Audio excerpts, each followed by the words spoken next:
오늘 우리에게 주시는 하나님의 말씀은 여호수아 1장 1절로 9절에 있는 말씀입니다. 구약 성경 320페이지 쪽에 있습니다.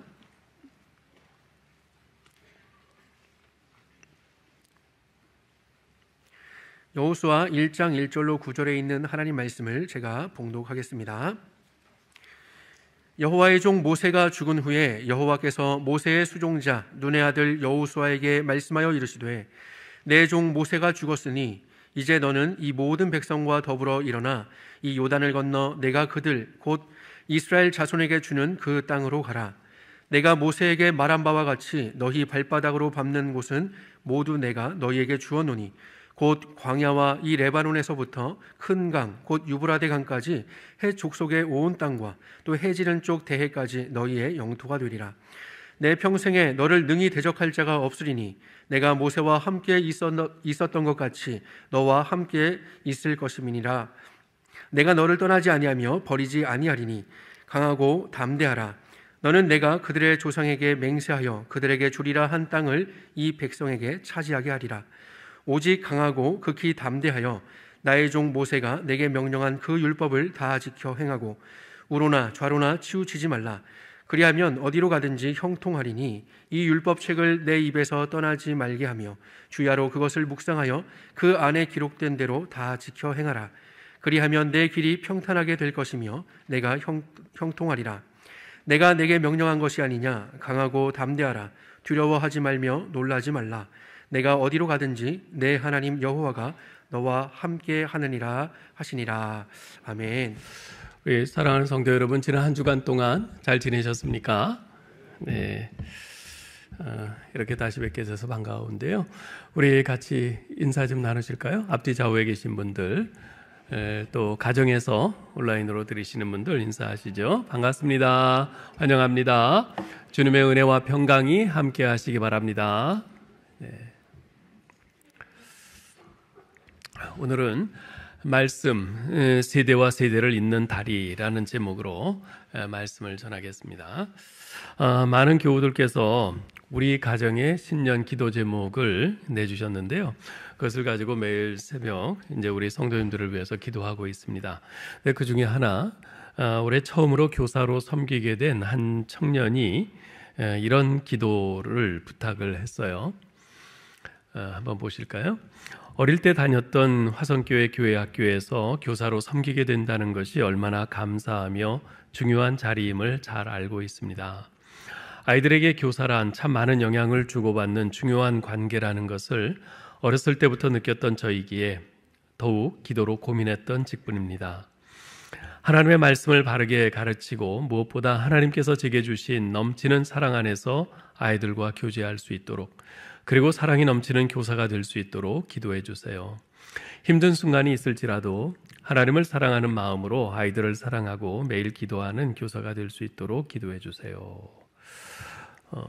이 기도 제목을 보면서 기도하는데 가슴이 쿵쾅쿵쾅해요. 그리고 제 머릿속에 어떤 그림들이 이렇게 지나갑니다. 그것은 그 청년이 어릴 때 유치부, 유년부, 초등부, 중등부, 고등부를 거치는 동안 여러 장로님, 권사님, 집사님들로부터 하나님의 말씀을 배우고 기도와 사랑을 받으며 성장하는 모습이었습니다. 그리고 이제는 장성하여 본인이 교회학교 교사가 돼서 어린 학생들에게 하나님의 말씀을 가르치며 그들을 사랑으로 보듬고 기도해 주는 모습이었어요. 더 나아가 그 청년의 가르침을 받은 아이들이 장성하여 훗날 우리 교회학교 교사가 돼서 자신들의 다음 세대를 말씀과 사랑으로 가르치고 기도해 주는 그런 모습이었습니다. 그 그림들이 쭉쭉 이렇게 지나가면서 우리 교회는 정말 복받은 교회구나 하는 생각이 들었어요. 무엇보다도 지난 56년 동안 예수 그리스도의 그 복음의 역사가 제너레이션 투 제너레이션, 1세대에서 2세대로 또 3세대로 계속 이어지게 하신 하나님의 은혜가 너무 감사했습니다. 세대에서 세대로 이어지는 이런 복음의 역사가 앞으로도 계속 더욱 활발하게 일어날 수 있도록 기도해 주시기를 부탁드립니다. 오늘 본문 말씀은 이스라엘의 위대한 영도자인 모세가 죽고 난 후 새로운 지도자가 되어 이스라엘 백성들을 가나안 땅으로 인도해 가야 할 책임을 맡게 된 여호수아에게 하나님께서 주신 말씀입니다. 우리 2절을 같이 한번 읽어볼까요? 내 종 모세가 죽었으니 이제 너는 이 모든 백성과 더불어 일어나 이 요단을 건너 내가 그들 곧 이스라엘 자손에게 주는 그 땅으로 가라. 아멘. 모세는 위대한 지도자였지만 그는 이스라엘 백성을 약속의 땅 가나안으로 인도하지는 못했습니다.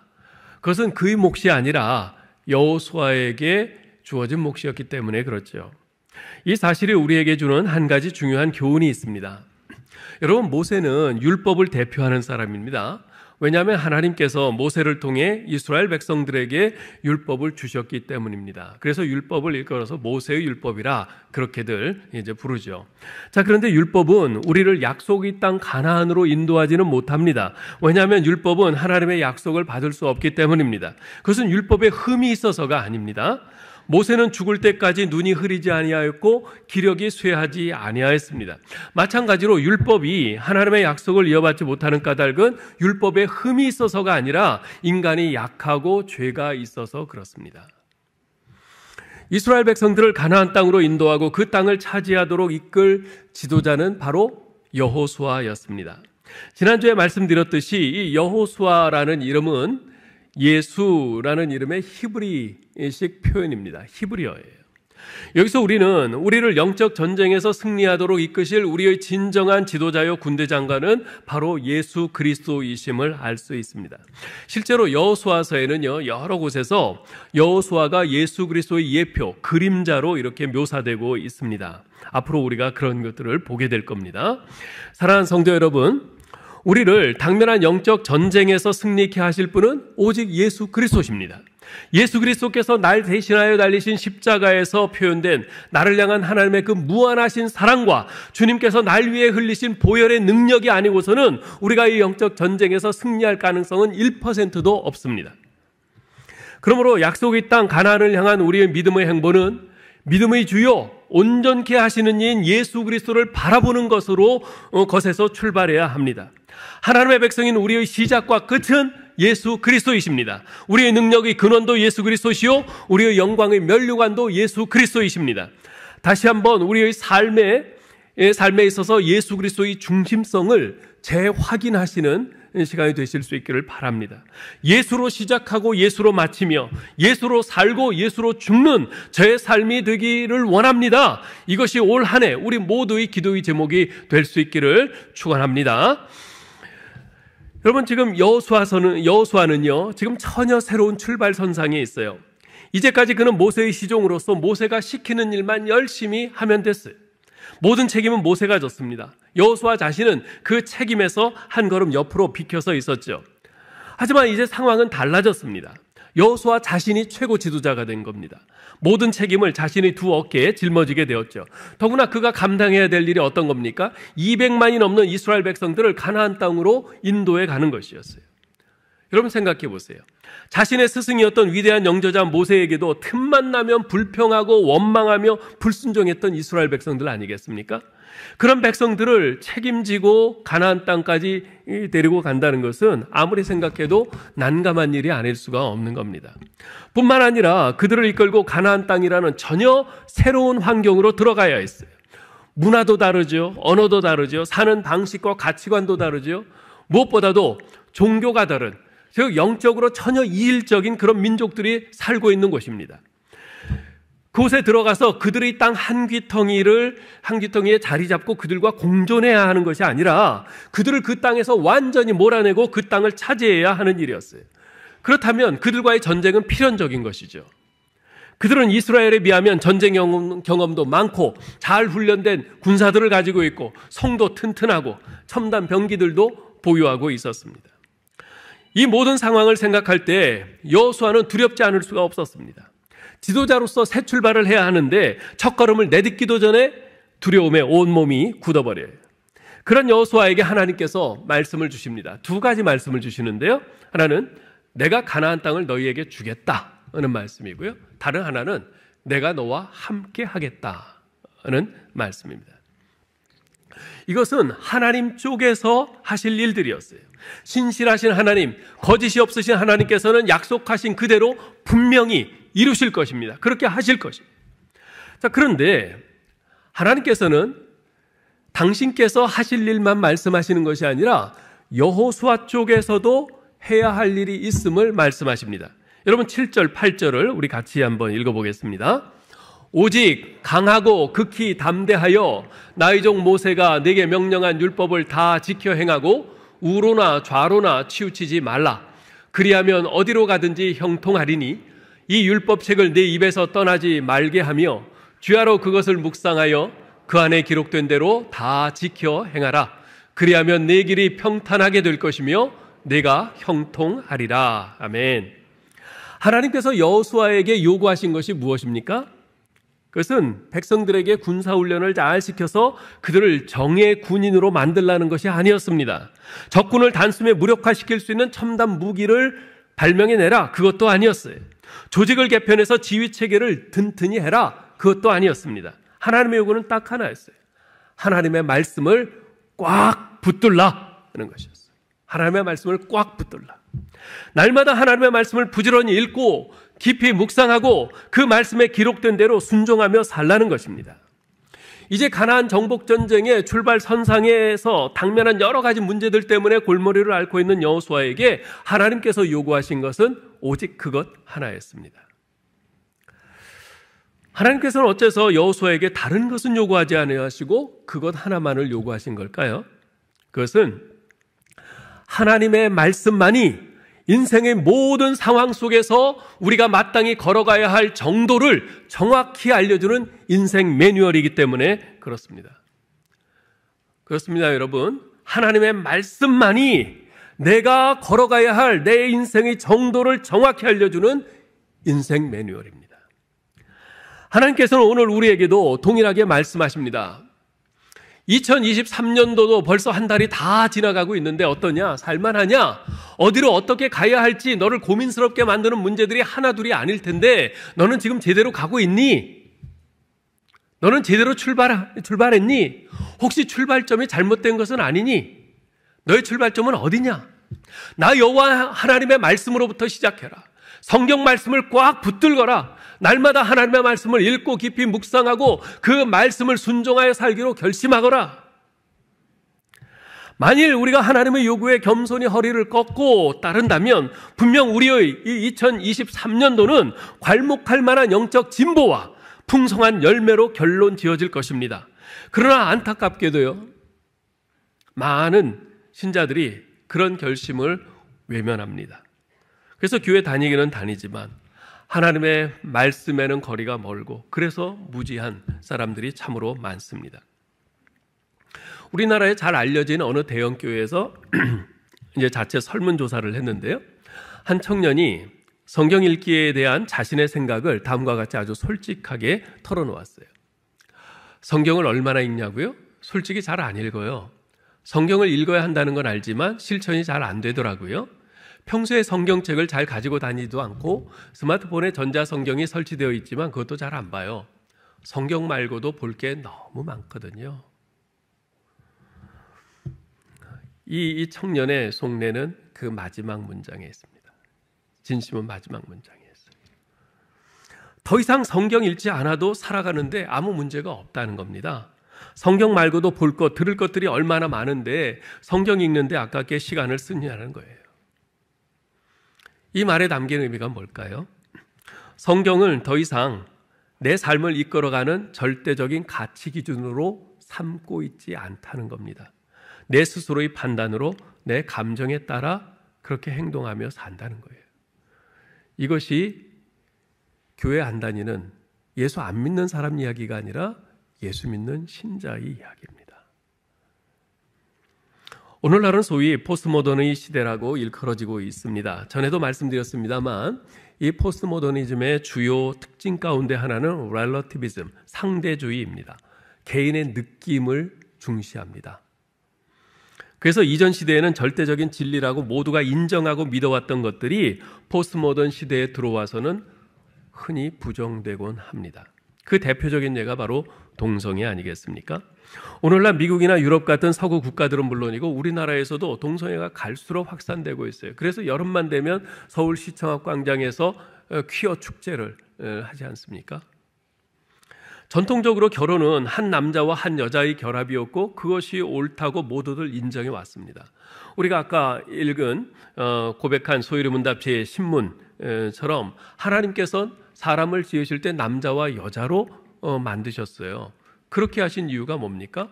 그렇게 남자와 여자로 만드시고 그들을 짝지어 주시고 생육하고 번성하라 그랬습니다. 우리 인간이 생육하고 번성할 수 있는 길은 남자와 여자가 결혼하는 길밖에는 없습니다. 그런데 오늘날은 동성애의 확산으로 인해서 그러한 전통적인 결혼관이 부정되고 있어요. 남자와 남자, 여자와 여자의 결혼이 허용되고 있습니다. 자기는 이성보다 동성에게 더 끌리는데 뭐가 문제냐는 거죠. 이런 상대주의적인 도덕관념은 오늘날을 살아가는 현대인들, 특히 젊은이들을 도덕적 모호성으로 밀어넣습니다. 이 도덕적 모호성이 뭔가? 이런 거예요. 이 세상에 절대적으로 옳은 것이란 없어. 상황과 사람에 따라서 옳을 수도 있고 틀릴 수도 있는 거야. 지금 이 순간 너한테 옳은 것이 다른 상황 속에 있는 저 사람에게도 옳다고 어떻게 확신할 수 있냐? 따라서 다른 사람이 어떻게 생각하건 그것이 중요한 것이 아니야. 정말 중요한 것은 너희 느낌과 너희 생각이야. 내가 좋으면 되는 것 아니겠어? 내가 옳다고 생각하면 그걸로 그만이야. 그걸 해. 이런 거예요. 이런 도덕적 상대주의는 우리 인간 스스로를 도덕적인 최종 판단자요 재판관으로 만들어 놓았습니다. 이런 도덕적 상대주의에 있어서 이론적 근거되는 것이 뭔지 아세요? 그것은 바로 우리 인간은 자율적인 존재다라는 거예요. 우리 인간은 자율적인 존재다. 여러분 이 말이 맞습니까? 틀립니까? 분명히 우리 인간은 자율적인 존재라고 할 수 있는 측면들이 있어요. 일견 맞는 말이에요. 그러나 모든 면에서 자율적인 존재는 아닙니다. 진정한 자율적인 존재란 자신이 정한 어떤 법이나 원칙을 일관되게 지켜나갈 수 있는 존재를 말합니다. 그런데 인간이 과연 그렇습니까? 아니죠. 특별히 인간은 도덕적인 면에 있어서는요, 절대 자율적인 존재가 못 됩니다. 스스로 정한 법과 원칙도 얼마 못 가서 배반하고 마는 연약한 존재가 바로 우리 인간이에요. 이제까지 우리나라의 여러 정권들을 통해서 우리가 생생하게 배우지 않았습니까? 모든 정권이 다 처음에 시작할 때마다 한결같이 개혁을 부르짖고 시작을 합니다. 그래서 이 사람 저 사람 비리를 하나하나 다 캐내어서 모조리 잡아넣습니다. 그러나 불과 몇 년 지나지 않아서 자신도 똑같은 일을 해요. 똑같은 일을 해요. 예. 그래서 정치인들이 흔히 잘 쓰는 말이 있죠. 내로남불이라. 내가 하면 로맨스고 남이 하면 불륜이다. 예. 남들을 그렇게 개혁이라는 미명하에 막 이렇게 목을 쳐서 감옥에 집어넣고 했는데 자신은 아니라는 거죠. 자신은 다른 이유가 있다는 거죠. 여러분, 우리 인간은 결코 도덕적인 자율성을 가질 수가 없는 존재입니다. 만약 우리 인간이 도덕적인 자율성을 가질 수 있는 존재라면 우리가 살고 있는 현재의 사회가 이 모습이지는 않을 겁니다. 우리 인류 역사 동안 각 나라를 보면요, 각 나라의 법률이 얼마나 발전하고 다듬어지고 정리되어 왔는지 모릅니다. 자, 그렇게 법률이 잘 정비되고 발전하고 다듬어져 왔다면, 그렇다면 그에 따라서 이 사회는 보다 살기 좋고 범죄가 사라진 낙원으로 변했어야 합니다. 그러나 과연 그렇습니까? 아니잖아요. 법률은 그렇게 점점 이렇게 잘 다듬어지지만 그러나 범죄는 한 발 더 앞서요. 그 법률의 그 구멍을, 허점을 교묘하게 찾아내가지고 또 그 법률로 어쩔 수 없는 그런 범죄들을 또 얼마든지 저지릅니다. 그게 우리 인간이고 인간 사는 사회입니다. 어떤 때는 무엇이 옳은지 분별할 수 있는 분별력마저 사라질 때가 자주 있습니다. 그리고 상황에 따라 이렇게 저렇게 자신의 잘못된 행동을 합리화해 나가죠. 여러분, 우리 인간은요, 결코 도덕적인 자율성을 가질 수가 없는 존재입니다. 그러하기에 우리 인간에게는 뭐가 필요하냐면 이것은 옳다, 저것은 틀린 것이다, 이것을 분명하게 말해줄 수 있는 절대적인 규범, 절대적인 기준이 필요합니다. 그것을 제시해 줄 수 있는 분은 어떤 시대, 어떤 상황 속에서도 언제나 변함없이 의로우신 분이어야 돼요. 한결같이 의로우신 분이어야 돼요. 우리 인간 중에 그런 사람이 있습니까? 없어요. 그런 분이 딱 한 분 계신데 바로 여호와 하나님이십니다. 따라서 하나님의 말씀은 우리 인간을 위한 절대적인 규범이고 기준입니다. 그래서 시편 119편 105절에서는 이렇게 말씀하죠. 주의 말씀은 내 발의 등이요 내 길의 빛이니이다. 무슨 말입니까? 하나님의 말씀이야말로 내 인생을 실패하지 않게 실수 없이 안전하게 인도해주는 생명의 말씀이요 진리의 말씀이라는 것입니다. 그러나 안타깝게도 적지 않은 그리스도인들이 이 하나님의 말씀대로 사는 것을 꺼려합니다. 왜요? 너무 이상주의라는 것이에요. 손해라는 것이에요. 그대로 살려고 현실에 적용할 수는 없다는 겁니다. 그렇게 해서는 안 된다는 것이에요. 이 세상에는 거기에 합당한 삶의 방식이 있다는 겁니다. 정말 그렇습니까? 제가 미국에서 목회할 때 여러분 잘 아시는 이재철 목사님이 저희 교회에 오셔서 부흥회를 인도하신 적이 있는데요. 그때 그 이재철 목사님이 당신이 그 주님의 교회에서 목회하실 때 있었던 일 하나를 그 말씀을 하셨어요. 당시 그 교회에 사업을 크게 하시는 집사님 한 분이 계셨는데요. 그분은 다른 사람들과 똑같이 적당히 뇌물도 주고 적당히 이중장부도 만들고 그렇게 사업하는 분이었어요. 그러면서도 그분은 자신이 죄인이라고는 생각을 하지 않았어요. 아니 몰랐어요. 왜냐하면 다들 그렇게 하니까 사업할 때는 다들 그렇게 적당히 뇌물도 주고 또 이중장부도 만들고 세금도 적당히 이렇게 포탈하고 뭐 그렇게 사업은 그렇게 하는 거니까 그렇게 하지 않고서는 우리나라에선 사업할 수 없으니까 그래도 자신은 열심히 교회 다니고 또 헌금도 많이 내고 또 열심히 또 봉사도 하고 교회 생활 충실하게 하니까 자신은 죄인이라고 생각 안 한 거죠. 그런데 어느 날 그분이 성경을 읽다가 마태복음 19장 23절 24절에서 마음이 꽉 찔렸어요. 부자가 천국에 들어가는 것이 얼마나 어려운지 마치 낙타가 바늘구멍을 통과하는 것보다 더 어려우니라. 이 말씀을 읽는데 그 말씀이 확 찌르는 거예요. 바로 내가 죄인이 아닌가. 나는 천국이 아니라 지옥문에 가까운 삶을 살고 있는 죄인이로구나. 성령께서 역사하신 거죠. 그날 그 집사님은 하나님 앞에 깊이 눈물로 회개하고 이제부터는 바르게 사업을 하겠다고 결심을 했습니다. 그리고는 그때부터 일체 뇌물도 주지 않고 이중장부도 만들지 않고 세금도 똑바로 내면서 사업을 했습니다. 그러자 1년 후에 어떤 일이 벌어졌는가?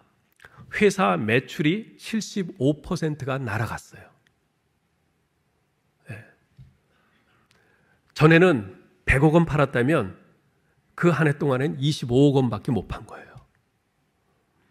그러자 그 회사 중역이 이 집사님을 찾아와서 말합니다. 사장님, 이대로는 사업 못합니다. 회사 망합니다. 바르게 해보겠다는 사장님 그 뜻은 훌륭합니다. 존경합니다. 그렇지만 우리나라와 같이 총체적으로 사회가 부패한 상황에서는 그렇게 하면 망합니다. 다시 옛날로 돌아갑시다. 그때 그 집사님이 이렇게 말씀하셨다고 그래요. 나는 내가 하나님의 말씀대로 바르게 해보려다가 날아간 75%보다 하나님의 말씀대로 바르게 하면서도 내게 남아있는 25%에 대해 하나님께 감사합니다.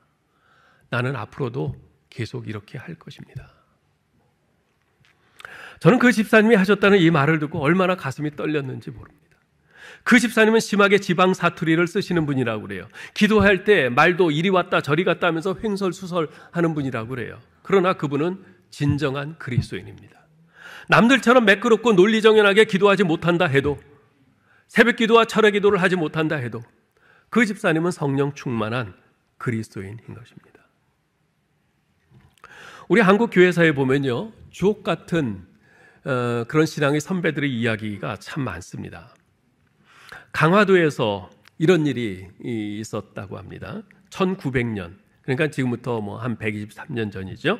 그때 강화도 북부 해안 홍의 마을에 종순일이라는 부자 교인이 있었는데 이 사람이 굉장한 부자였어요. 그래서 그 마을의 주민 가운데 이분의 돈을 빌려다 쓰지 않은 사람이 없을 정도였다고 합니다. 그런데 그가 어느 날 마태복음 18장에 예수님께서 하신 1만 달란트 빚진 종의 비유를 읽게 되었어요.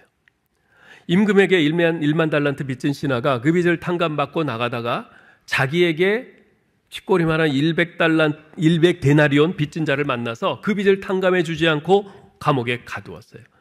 그 사실을 안 임금이 진노해서 그를 잡아다가 다시 옥에 가두었다는 내용의 그런 비유인데요. 이 마을 부자 종순일이 종순일 씨가 이 말씀을 읽고 며칠 동안 고민을 합니다. 그러다가 주일 오후 예배를 마치고 나서 자기에게 돈 빌려간 마을 사람들을 다 자기 집으로 불러들였어요. 마을 사람들이 불안한 마음으로 모여요. 아, 이거 왜 갑자기 우리를 부르는 거지? 지금 당장 돈 갚으라고 그러는 거 아니야? 지금 돈이 없는데. 모였어요. 이 종순일은 자기가 읽은 마태복음 18장 21절 이하의 말씀을 들려준 후에 이런 선언을 합니다. 오늘 이 말씀에 나오는 악한 종이 바로 나외다. 내가 주님의 은혜로 죄사함을 받은 것이 1만 달란트 빚 탕감받은 것보다 더 크거늘 내가 여러분에게 돈을 빌려주고 그 돈을 받으려 하는 것이 100데나리온 빚을 탕감해 주지 못한 것보다 더 악한 짓이요. 그러다 내가 천국에 가지 못할 것이 분명하니 오늘부로 여러분에게 빌려준 돈은 없는 것으로 하겠소. 그리고는 빈 문서를 꺼내서 모두가 보는 앞에서 불살라버렸어요. 그 자리에 동석했던 교회 전도사가 증인이 되었고 빚을 탕감받은 사람들은 모두 크게 감동을 받고 나중에 전부 교인이 되었다고 합니다. 이처럼 우리 한국 교회의 초대 교인들은요, 성경을 문자적으로 읽고 그대로 받아들였어요. 그 말씀 그대로 받아들였어요. 그리고 기록된 말씀대로 그대로 실천하며 살려고 몸부림했습니다. 그들은 성경을 읽되 이해하기보다 행하기 위해서 읽었어요. 이해하기보다 행하기 위해서 읽었어요. 그 결과 머리가 아닌 몸으로 성경을 읽는 우리 한국교회 특유의 아주 소박한 그런 신앙 전통이 세워진 것이죠. 여러분, 성경을 읽을 때 이렇게 읽어야 돼요.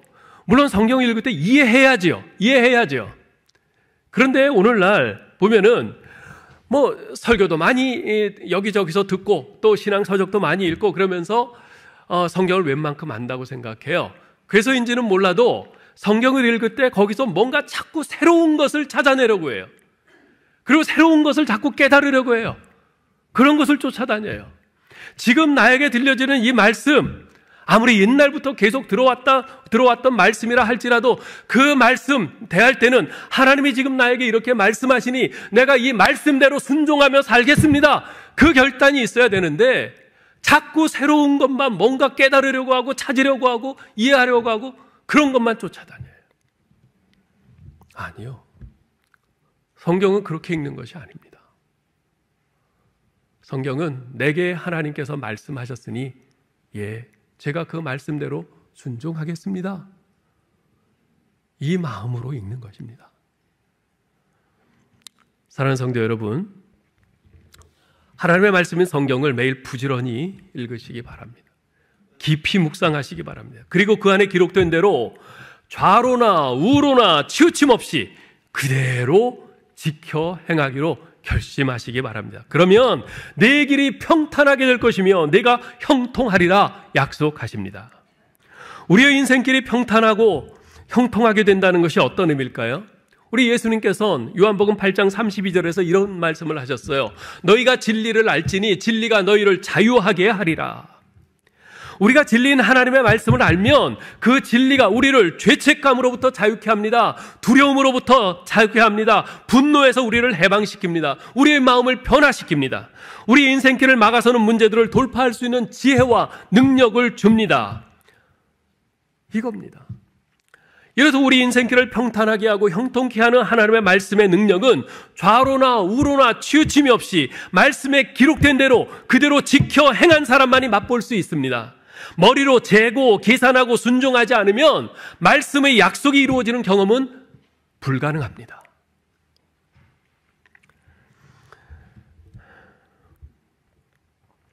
아무쪼록 성경을 읽으시면서 깨달아지는 대로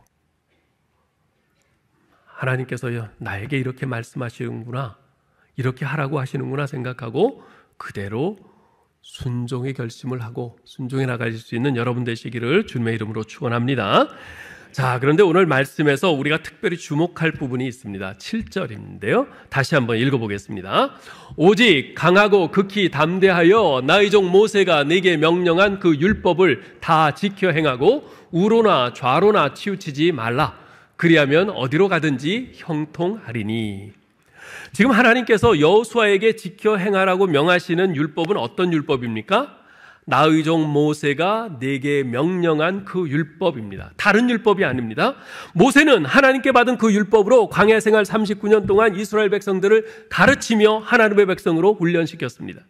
이제 하나님께서는 이스라엘 백성들을 이끌고 가나안 땅으로 들어가는 여호수아에게 모세가 하나님께 받았고 모세가 이스라엘 백성들을 가르쳤던 그 율법을 꽉 붙들라고 명하십니다. 그 율법을 그대로 다 지켜 행하고 그 율법의 말씀들을 백성들에게 그대로 가르치라는 것입니다. 사실 광야의 삶과 가나안 땅에서의 삶은 전혀 다른 삶입니다. 삶의 환경 자체가 전혀 다르기 때문입니다. 삶의 환경이 전혀 다르기에 삶의 모습도 삶의 방식도 많이 다를 것입니다. 광야에서는 어땠어요? 광야에서는 뭘 먹고 살았죠? 하늘에서 내리는 만나를 먹고 살았습니다. 그러나 가나안 땅에서는 농사를 지어 곡식을 거두어서 그것으로 빵을 만들어 먹고 살 겁니다. 광야에서는 어디에서 살았습니까? 이리저리 이동하면서 텐트에서 살았어요. 그렇지만 가나안 땅에서는 집을 짓고 거기에 정착하며 살 겁니다. 광야에서는 진 한가운데 있는 여호와의 성막밖에는 보이지 않았습니다. 그러나 가나안 땅에서는 가나안 족속들이 섬기던 온갖 화려한 우상들의 그 신전들, 그리고 아주 매혹적인 그 우상들의 그런 우상들에게 그 예배하고 섬기는 그런 모습들, 그런 유혹을 받게 될 겁니다. 따라서 광야 세대와 가나안 세대는 전혀 다를 수밖에 없습니다. 이렇듯 전혀 다를 수밖에 없는 광야 세대와 가나안 세대를 이어주는 다리가 무엇입니까? 그것은 바로 하나님께서 모세에게 주신 율법입니다. 하나님께서 모세에게 주신 율법이에요. 광야 세대와 가나안 세대가 다를 수밖에 없다고 했지만 사실 사람은 똑같아요. 광야에서 태어나서 자라고 거기서 훈련받고 그런 사람들이 가나안에 들어가거든요. 근데 들어갔지만 그들은 가나안 땅에서 다른 삶을 살게 될 겁니다. 가나안 족속들의 그런 삶의 모습을 보면서 변질되어 갈 겁니다. 그런데 그들이 변질되지 않고 광야 세대와 가나안 세대가 똑같은 삶을 살 수 있도록 이어주는 다리가 뭔가? 바로 하나님의 말씀인 것이에요. 그것은 여호수아 이후 세대들에게도 마찬가지입니다. 늙어서 죽을 때가 된 여호수아는 이런 유언을 남깁니다. 23장 6절에 보면요, 그러므로 너희는 크게 힘써 모세의 율법책에 기록된 것을 다 지켜 행하라. 그것을 떠나 우로나 좌로나 치우치지 말라. 지금 1장 7절에서 하나님께서 여호수아에게 가나안 땅에 들어가기 전에 요단강 이쪽 편에서 말씀하신 그 말씀 그대로를 여호수아가 이제 다 늙고 이제 죽을 때가 되어서 그의 다음 세대들에게 말하는 겁니다. 여러분, 오늘날도 마찬가지입니다. 우리가 다음 세대를 위한 디딤돌을 놓자고 했는데 무슨 디딤돌을 놓아야겠습니까? 무엇보다도 말씀의 디딤돌을 놓아야 합니다. 우리의 자녀들, 우리의 다음 세대가 우리에게서 무엇보다도 말씀의 디딤돌을 발견하고 그 말씀의 디딤돌을 꽉 붙잡고 거기에 발을 디딜 수 있도록 해야 합니다. 그래야 정말 그들이 아무리 세상 풍조가 이리저리 바뀐다 해도 흔들리지 않고 하나님의 말씀의 반석 위에 굳건히 서는 하나님 나라의 백성으로 성장할 것입니다. 우리가 아까 찬송가 199장을 불렀어요. 어머니의 성경입니다. 어릴 때 어머니로부터 성경 말씀을 들었어요. 어머니의 무릎 위에 앉아서 다윗 이야기도 듣고 다니엘의 이야기도 듣고 엘리야의 이야기도 듣고 성경 말씀을 계속 들었어요. 자, 그런데 4절에서 뭐라 그래요? 그때 일은 지나고 나의 눈에 환하오. 어머니의 말씀 기억하면서 나도 시시때때로 성경 말씀 읽으며 주의 뜻을 따라 살려 합니다. 자신이 어렸을 때 어머니가 그에게 계속 하나님의 말씀을 들려주고 가르쳐주고 가르쳐 주었기에 지금 어머니는 하나님 곁으로 떠나고 자기 곁에 안 계시지만 화난 거예요. 그래서 그 말씀 기억하면서 자기도 계속 성경 말씀 읽으며 주의 뜻을 살겠다고 다짐하는 것이죠. 여러분, 이것이 우리가 해야 할 일 아니겠어요? 우리의 다음 세대들, 자녀 세대들에게 우리가 이거 해야 되지 않겠습니까? 그러므로 사랑하는 성도 여러분, 여러분이 먼저 성경 읽기를 시작하시기 바랍니다. 매년 새해가 되면 많은 분들이 성경 읽기를 결심하고 시작합니다. 참 감사한 일이죠. 그런데 얼마 지나지 않아서 포기하는 분들이 있어요. 그러면서 스스로에게 실망합니다. 여러분이 성경 읽기에 도움이 될 만한 그 팁을 좀 제가 한 두 가지 드리려고 해요. 성경 읽기 하고 시작했는데 중간에 포기하지 않고 계속할 수 있도록 도움이 되는 그 두 가지 팁을 좀 드리려고 하는데, 첫째는 뭐냐면 함께 하라는 겁니다. 함께 하라. 혼자서 성경 읽기를 하면요, 실패할 확률이 매우 높습니다. 그런데 뜻이 맞는 사람끼리 짝을 이루어서, 또는 두세 명이, 서너 명이 그룹을 이루어서 함께 성경 읽기를 하면요, 훨씬 효과적입니다. 뭐 구역원끼리 해도 좋고요, 전도 회원끼리 해도 좋고요, 가족끼리 해도 좋습니다. 둘이서 해도 좋고 너댓 명이 함께 해도 좋아요. 그렇게 짝이나 그룹을 만들어서 시작해 보시기 바랍니다. 그런데 함께 모여서 같이 한 자리에서 읽으면 가장 좋은데요, 그것이 또 쉽지 않거든요. 시간도 그렇고 또 모이는 게 쉽지 않아요. 그럴 때는 서로 이렇게 체크해 주는 걸로 하면 됩니다. 예를 들어서 내가 누구랑 짝을 했다, 아니면 서너 명이 같이 그룹을 이루어서 우리 오늘부터 성경을 읽는데, 오늘은 창세기 1장부터 10장까지 읽는 거야. 개인적으로 읽는 거죠. 그런 다음에 저녁 때쯤 서로 카톡으로 확인하는 거예요. 오늘 창세기 1장부터 10장까지인데 읽었니? 나 읽었어. 그러면 그거 보면은 도전이 돼요. 자극이 돼요. 안 읽었다가도 나도 읽어야지. 그렇게 돼요. 이렇게라도 함께 하면 여러분들이 성경 읽기로 한 그 결심을 훨씬 효과적으로 잘 유지할 수 있습니다. 두 번째 조언은 뭐냐면요, 성경책 읽기와 성경 통독 녹음 듣기를 병행하라는 것이에요.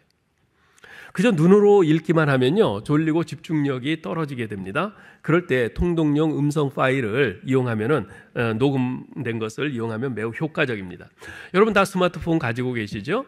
이 스마트폰 앱 중에서 성경 통독 파일을 무료로 다운받을 수 있는 것들이 많이 있습니다.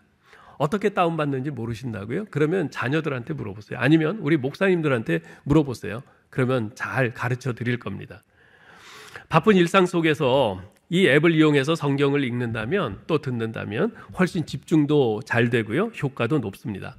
보통 이렇게 해서 하루에 30분 정도씩 꾸준히 이 성경 통독 녹음된 것을 들으면요, 90일이면 성경 1독을 할 수 있습니다. 3달이면. 그러면 1년에 4독은 하게 되는 거죠. 어떤 목사님이 교인들에게 그러셨다고 그래요. 나이만큼 성경을 읽어야 되지 않겠습니까? 제가 올해 63이니까 63독은 해야 된다는 거죠. 이 말씀 드리니까 벌써 연세가 80이 이렇게 넘으신 우리 어르신들이 조금 그러신데, 그렇게까지는 못하더라도 여러분, 우리가 최소한 1년에 한 번씩은 좀 성경을 읽어야 되지 않겠어요? 왜? 성경은 우리 영혼의 양식이라고 하는데, 내가 그리스도인으로서 우리 영혼의 양식인 성경 말씀을 매일 꾸준히 먹지 않으면 우리가 어떻게 살겠어요? 우리 영혼이 쇠약해질 수밖에 없죠. 그렇게 하실 수 있기를 바랍니다. 네, 이제 말씀을 맺겠습니다. 80세가 훨씬 넘으신 어느 집사님께서 이런 기도 제목을 적어 내주셨어요. 우리 아들이 병원 치료를 받은 지 31년째입니다. 지금은 80% 이상 치료되어 재활치료를 받고 있습니다. 그리고 그 아래 이렇게 쓰셨어요. 잠시도 잊을 수 없는 기도 제목입니다. 제가 이 집사님과 그 아드님의 그 안타까운 사연을 잘 압니다. 31년 동안 아들을 병수발하면서 돌보아오신 그 부모님의 아픔과 안타까움과 그 사랑이 절절히 느껴졌어요. 특히 잠시도 잊을 수 없는 기도 제목입니다 라는 대목을 읽으면서 기도할 때 눈물이 앞을 가리고 가슴이 먹먹해졌어요. 이것이 바로 부모의 사랑이구나 생각됐습니다. 그분은 지금도 매일 새벽에 나오셔서 기도하십니다. 계속 그렇게 하시겠죠. 주님께서 부르시는 그날까지. 하나님 나라의 다음 세대를 향한 우리의 마음도 이와 같았으면 좋겠습니다. 우리의 다음 세대를 위해서 우리가 잠시도 잊을 수 없는 그런 기도 제목, 그것이 뭐겠습니까? 우리의 다음 세대가 하나님의 말씀을 사랑하고 하나님의 말씀에 사로잡혀 사는 세대가 될 수 있도록 그것을 위해서 기도해야 되지 않겠습니까? 그렇게 하기 위해서 우리가 먼저 하나님의 말씀을 사랑하여 부지런히 읽고 묵상하고 기록된 대로 다 지켜 행해야 하지 않겠습니까? 아무쪼록 그렇게 우리 부모 세대와 우리의 다음 세대가 하나님의 말씀의 다리로 이어지는 복된 관계가 될 수 있기를 주님의 이름으로 축원합니다.